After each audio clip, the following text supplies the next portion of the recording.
Hello, Assalamu alaikum. This is Lukman Sir here. Welcome you all to study from home. Let's start with a class 7 Social Science Geography chapter 4 air part 6. Okay, let's start. Cyclone the nature's force. Cyclone. Students, you must remember this earthquake, floods, famines are the natural calamities. Cyclone also natural calamities. हाँ, हम आज cyclone के बारे में discuss करने वाले हैं। हाँ, Odisha located on the eastern seasonal sea coast of India is prone to cyclone that originate in the Bay of Bengal. मैं वापस रिपीट कर रहा हूँ। Odisha located on the eastern sea coast of India is prone to cyclone that originate in the Bay of Bengal. Bharat के पूर्वी समुद्र तट पर स्थित बसा हुआ ओडिशा में बंगाल की खाड़ी से उठने वाले चक्रवातों का खतरा बना रहता है। बहुत सारे वहां पे चक्रवात होते हैं, बहुत सारे साइक्लोन वहां पे आते हैं। ओके, ऑन 17-18 अक्टूबर 1909 इसकी बात कर रहा हूं मैं। यहाँ पे है ना ओडिशा लोकेटेड, यहाँ पे on the 17-18 October 1999 cyclone hit 5 districts. Cyclone on 17-18 October 1990, the cyclone hit 5 districts of all the states. Another super cyclone occurred on the 29th October 1999. This devastated a large portion of the state. The damage is caused were mainly due to the three factors: wind, velocity, rain and tide source. Okay, यहाँ तक हम discuss कर रहे हैं। ठीक है। ओडिशा, देखो बेटा, Odisha located on the eastern sea coast, समुद्र का तट जो किनारा होता है ना, वहां पे ईस्टर्न पश्चिमी, बराबर है बेटा, भारत के पूर्वी समुद्र तट पर स्थित ओडिशा में बंगाल ईस्ट पूर्वी समुद्र पर स्थित ओडिशा में बंगाल की खाड़ी से उठने वाले चक्रवातों का खतरा बना रहता है। ठीक है बेटा, यहाँ पे ईस्ट मतलब पूर्व दिशा। और क्या होता है आगे देखो बेटा, 17-18 अक्टूबर 1990 को राज्य के 5 जिलों में 5 district in the state of Odisha में साइक्लोन आया। एंड 29 अक्टूबर 1999 को एक 19 नेक्स्ट कौन सा बेटा, 29 अक्टूबर 1993 दैट दिवस is a large portion of the state. क्या हुआ 29 अक्टूबर के दिन, क्या हुआ 1990 को 29 अक्टूबर 1999 को एक अन्य महाचक्रवात आया। बिग साइक्लोन, जिसने स्टेट के राज्य के एक बड़े भाग में तबाही मचा दी। क्या हुआ, तबाही मचा दी। तबाही मचा दी। फिर क्या हुआ आगे देखो बेटा, आगे क्या हुआ, सुपर साइक्लोन मीन्स महाचक्रवात, सुपर साइक्लोन इसको हम बोलेंगे। the damage caused were mainly 3 factors: wind velocity, rain and tidal surge. यहाँ पे है ना, टाइड होता है ना। इसका मतलब क्या हुआ, जिसने राज्य में एक बड़े भाग में तबाही मचा दी। मुख्यतः यहाँ पे जो थ्री है ना, were mainly due to 3 factors. 3 factors जो है ना यहाँ पे, कौन सा है, एक तो पवन का वेग, पवन की जो स्पीड होती है ना, विंड की जो स्पीड होती है ना वो। दूसरा कौन सा था, बारिश, रेन। एंड तीसरा कौन सा था, ज्वारी फैक्टर्स मीन्स टाइडल सोर्स। अब आगे देखो, The winds up to 260 kilometers per hour lasted over 36 hours. These high velocity winds uprooted trees and damaged the Kacha house. Rooftops of several industrial sites and other houses were also blown away. Power supply, telecom lines snapped completely. Heavy rain occurred under the influence of the cyclone to the 3 days continuously. The rain led to the flooding of major rivers of Orissa, and cyclone wind caused tide waves that swept 20 kilometers inland and brought massive destruction to the coastal areas. The 7 to 10 meter high tide were introduced suddenly एकाएक and caused massive damage to the standing paddy crops.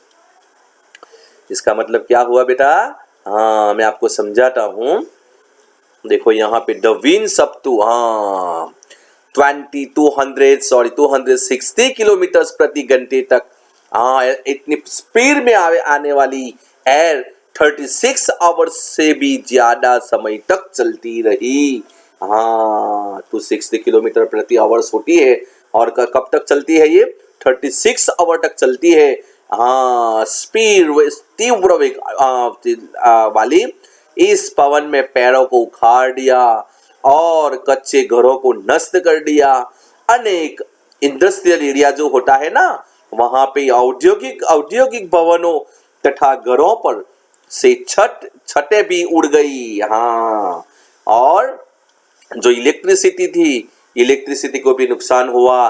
Telephone line जो है वो पूरी तरह से cut गई. और cyclone के फलस्वरूप लगातार 3 दिनों तक भारी बारिश होती रही.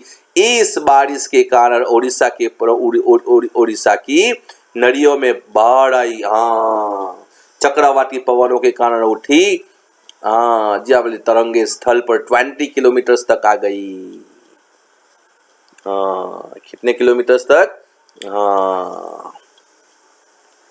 Heavy rains occurred under the influence of the cyclone. The 3 days continuously, the rain led to the flooding the major rivers of Orissa. The cyclonic winds caused the tidal waves that swept 20 kilometers. कितना बेटा? 20 kilometers तक आ गई. Inland and brought massive destruction to coastal area. 7 to 10 meter high tide were introduced suddenly. क्या हुआ फिर? अचानक 7 से 10 metre तक ऊंची ज्वारी तरंगे आई. जिसके कारण तैयार खड़ी धान की जो फसल है ना, पैडी फसल है ना, वो पूरी तरह से नष्ट हो गई. Damage to the standing paddy crops आता है ना, वो पूरी नष्ट हो गई. आया समझ में बेटा? Now next we are discuss about you are learn about in this paragraph now. अब क्या हुआ? The cyclone originated as a depression in the Gulf of Thailand near the east of Port Blair on the 15 October 1999. 25 October 1999 का पूर्वी port Blair के निकट Thailand की खाड़ी में क्या हुआ? थाईलैंड की खाड़ी में क्या हुआ? The cyclone originating the depression in the gulf of Thailand. क्या हुआ? थाईलैंड की खाड़ी में डिप्रेशन के कारण यह चक्रवात उत्पन्न हुआ और यह धीरे धीरे नॉर्थ वेस्ट दिशा में बढ़ा. और इसमें क्या हुआ? इसने महाचक्रवात का रूप धारण कर लिया और 29 अक्टूबर को 10:30 को ओडिशा के इरिसामा एवं बालिकुरा के बीच के क्षेत्रों को प्रभावित किया. Means The cyclone originated as a depression in the Gulf of Thailand near the east of Port Blair on 25th October 1999 and gradually moved in a northwestward direction. It's intensified into the super cyclone and hit the area. कौन से area को disturb कर कहाँ पे हुआ? Between, कहाँ से कहाँ तक हुआ बेटा?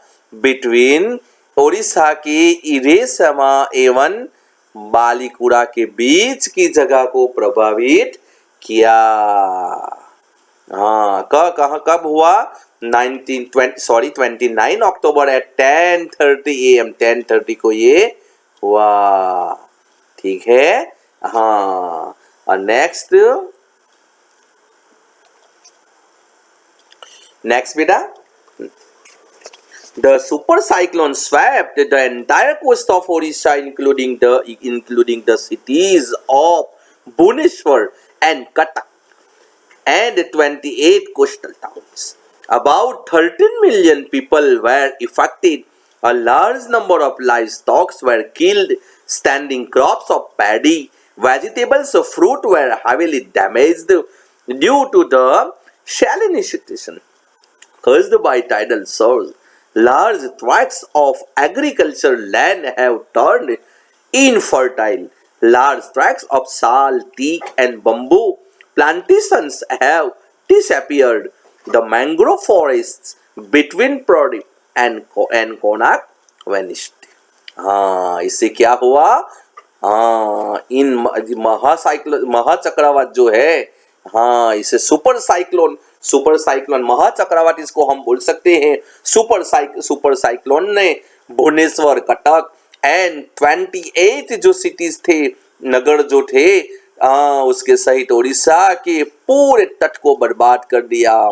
कितना हो? इससे क्या हुआ? इससे लगभग 130 लाख पीपल प्रभावित हुए. इसका इफेक्ट हुआ. हाँ, क्या हुआ बेटा? इफेक्ट हुआ. यहाँ पे लिखा है ना. हाँ बेटा, द सुपर साइक्लोन. हाँ, इसका इफेक्ट हुआ.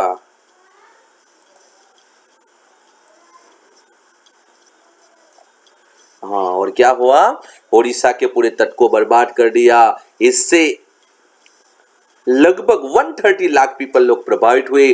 बहुत बड़ी संख्या में पशुओं की मौत हो गई. धान, सब्जी एवं फलों की खरीफ फसलों को भारी नुकसान हुआ और ज्वारी या पुष्कर्ष की उत्पन्न हुई लवणता के कारण कृषि योग्य विशाल भू क्षेत्र अनुपजाऊ हो गए. क्या हो गए? अनुपजाऊ. Vegetables and fruit heavily damaged due to the, यहाँ पे लिखा है ना बेटा, यहाँ पे देखो, about 13 million people were affected. A large number of livestock were killed. Standing crops of paddy, vegetables, fruit were heavily damaged हो गए due to salinization caused by tidal surge, and large tract of agricultural land have turned infertile. क्या हुआ? सबका नुकसान हुआ और ये जो है वो अनुपजाऊ हो गए, इनफर्टाइल हो गए. और सागवा एवं वांस के बागान वाले विशाल भू क्षेत्र नष्ट हो गए. यहाँ पे है ना बेटा, लार्ज ट्रैक्ट ऑफ साल, टीक एंड बम्बू, यहाँ पे है ना, बम्बू प्लांटेशन हैव डिसअपीयर्ड, नष्ट हो गए. और क्या हुआ आगे? नेक्स्ट क्या है? आगे क्या लिखा? The mangrove forest between Paradip and Konark. इससे क्या हुआ? पारादीप एवं कोणार्क के बीच स्थित मैंग्रोव जो जंगल है वो जंगल लुप्त ही हो गए. पता ही नहीं चला कि वो यहाँ जंगल थे कि नहीं. ठीक है. This is we are discuss, you are learning about cyclone. हम साइक्लोन के बारे में नेचुरली जो कैलेमिटीज है उसके बारे में हमने यहाँ पे डिस्कस किया कि उड़ीसा के अंदर बहुत बार ऐसा हो रहा हुआ था. यहाँ पे जो है वो हमने डिस्कस किया ना. यहाँ पे जो 18 अक्टूबर 1919 में हुआ. फिर उसके बाद तो 29 अक्टूबर 99 जो है ना, उसमें तो सुपर साइक्लोन आया और इसकी वजह से बहुत सारा नुकसान हुआ। ठीक है, ये यहाँ पे हमने डिस्कस किया है। ओके बेटा, यहाँ पे हमें इतना ही पढ़ना है। ठीक है, you will learn about next time. Okay students, what you learn at the end of part 6, you have learned cyclone, the nature's foray, and next topic would be moisture. Okay students, so stay home and stay safe. Assalamu alaikum.